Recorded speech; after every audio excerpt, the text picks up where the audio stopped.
i-return ko lang to.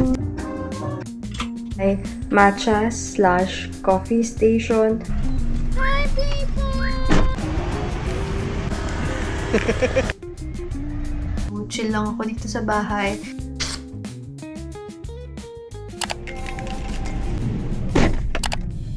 Hello everyone! So, kakatapos ko lang sa gym. Mas napagod pa ako sa lower body kasi sa upper body. Yun talaga yung kahinaan ko. Ang next agenda natin ay return yung may i-return ako sa JNT. Feeling ko kasi ang luwag eh. So, papalitan ko na lang ng size. Wait, parang gusto ko kumagat ng tinapay. So, ang kitang baonan ko. So, from Solisto. Nagbaon ako ng bread. Kagat lang ako.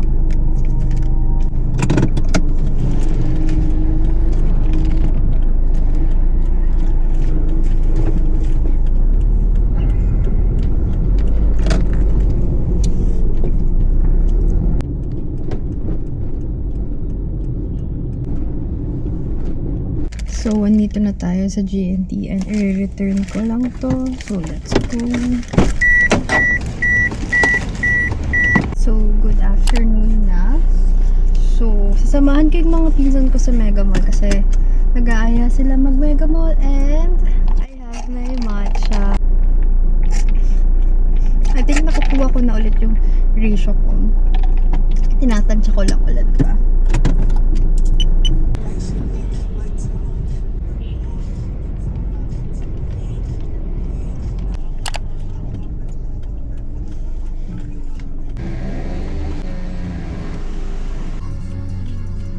After 40 minutes, nakapag-park na sila.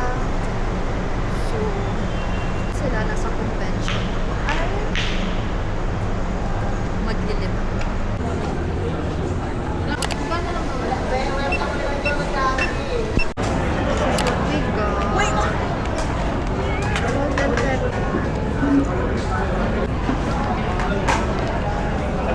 And I got the truffle sauce. So, I got yung salt and pepper lang. The truffle sauce. What did you get? Honey garlic.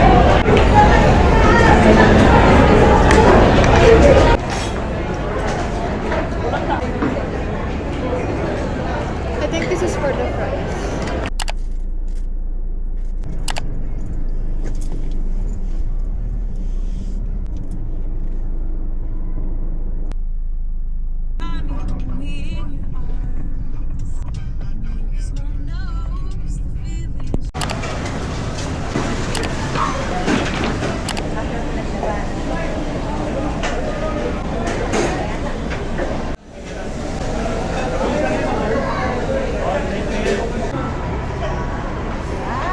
Diyan ka nabibili ng tiyo?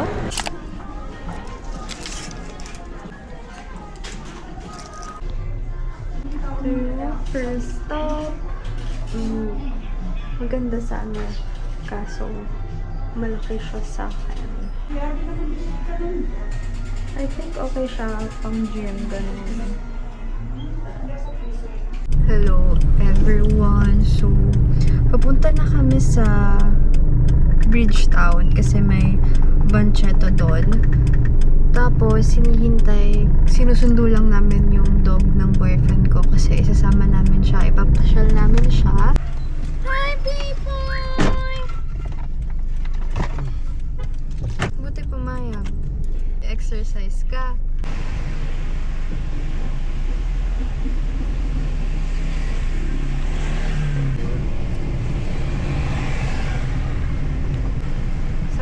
Sarado lang pumunta tayo kasi maaga pa.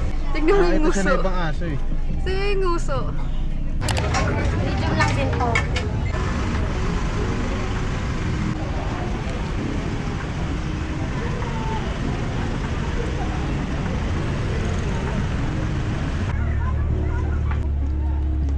Pipay. Sabi. Hapon. Gabi. 4. Buti nag-start na yung Pilipinas maggawa ng mga ulam.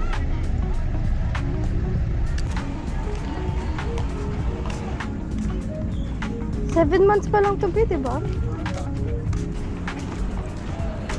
Liwa ka. Dire-diretso. Pag nakita mo yung Gising na? mga patakbo kasi papunta dito.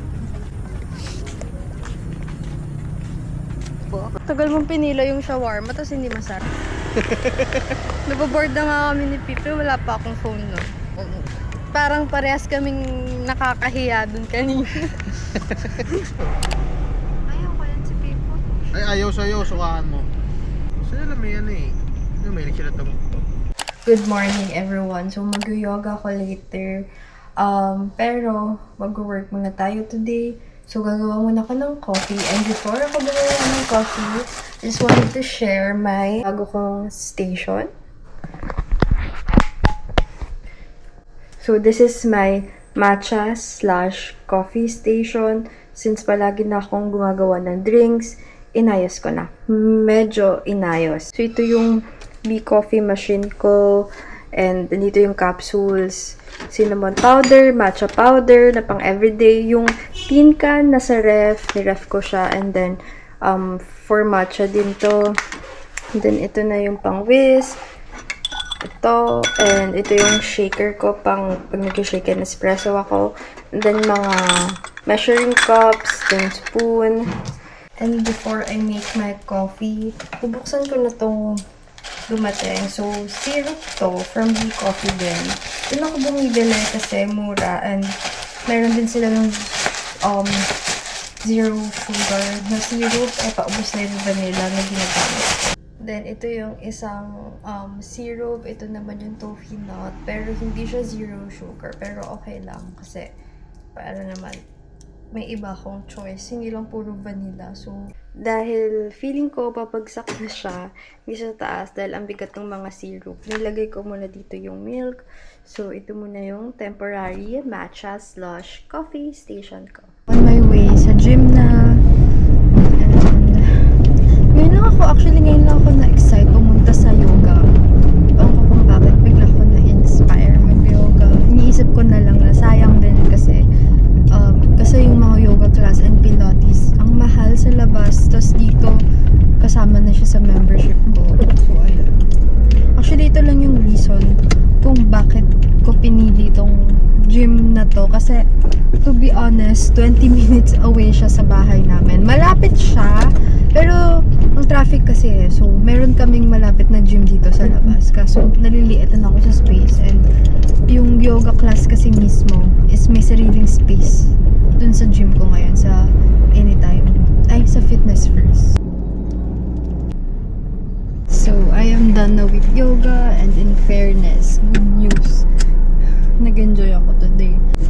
Feeling ko mas naradalian ako pag naka-shorts ako sa yoga. Kasi parang, I don't know.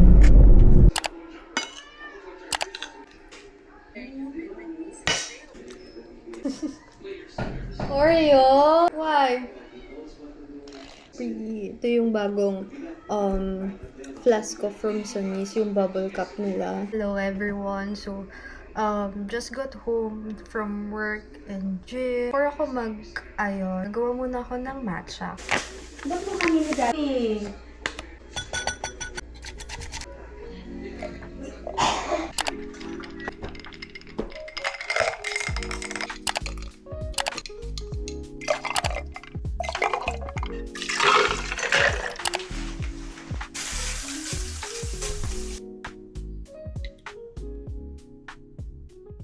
Nung nagpa-check up ako last time sa Derma, ito yung nireseta niya. Effective naman siya. Nabawas-bawasan yung hair fall.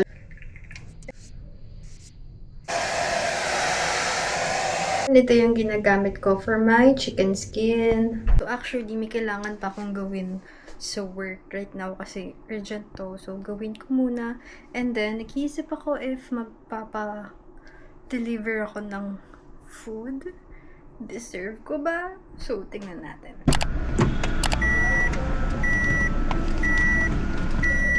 Everyone, so Happy Saturday, happy weekend. Ko lang sa gym. And ayun, so every Saturday talaga, every Saturday, every gym ko, lagi akong may errands or may bibilhin. So, oh my god, muntik ko nang malimutan. Nagbaon pala ako ng matcha today kasi hindi ko na nainom kanina.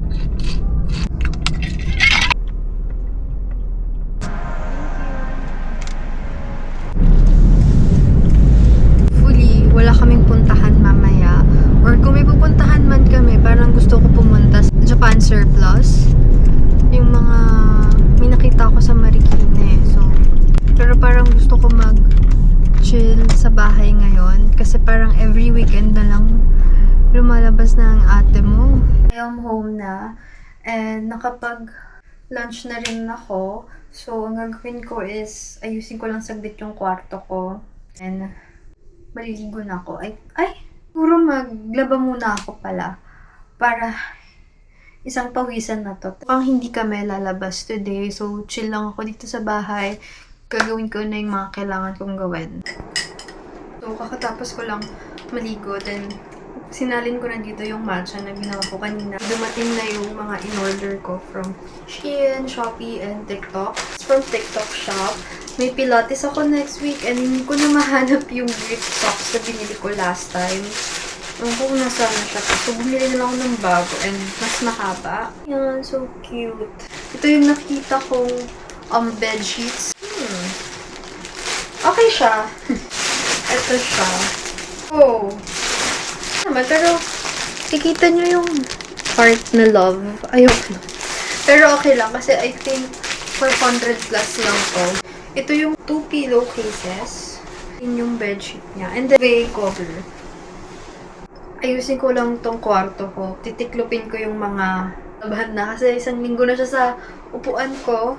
Hindi pa rin siya gumagalaw. So, ayusin ko na and then saka ako pupunta ng closet para ayusin yung closet ko.